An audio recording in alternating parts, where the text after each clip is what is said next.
Hi, my name is Tony Blockley. I'm the Head of Policing here at the University of Derby, and welcome to our custody suite.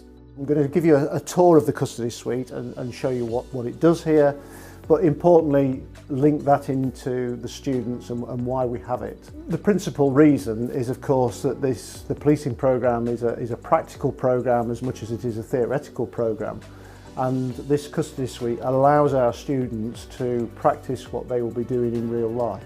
So I'll give you a tour. You can see here we've got our custody desks. So these are exactly as you would see in a police station. You know, they've been designed with that in mind.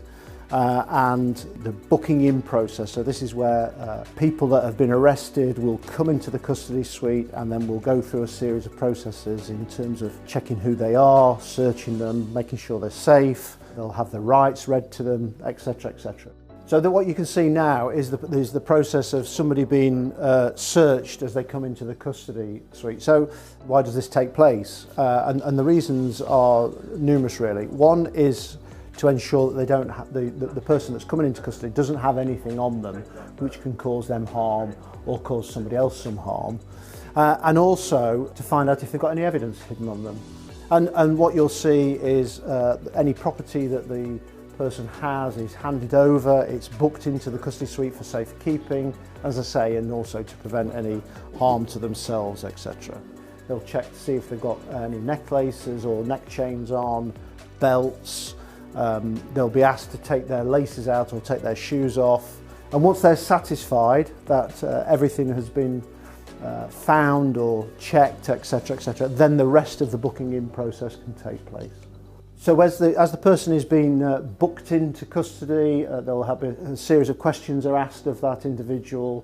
You know, there will also be a risk assessment undertaken around their safety and any medical issues they may have, and then at a point in time they will be asked to sign electronically the document that they understand and they've agreed to everything that's been said.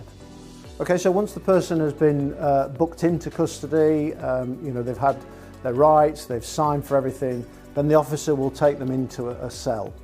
And the whole point of that is that they're put in a cell awaiting to be interviewed, or for whatever other reason.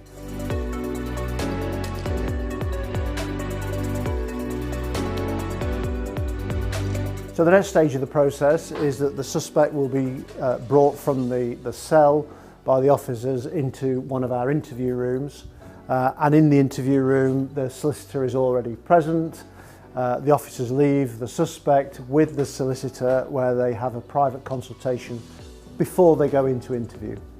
So as part of the system, and the beauty of this system is that each of the 3 interview rooms has a download link to one of the classrooms. So in essence, the students are interviewing their suspect in the interview room, but the rest of the class are watching what they're doing in the classroom. And that whole exercise of review and consideration and feedback from the students is a really important part of their training and learning.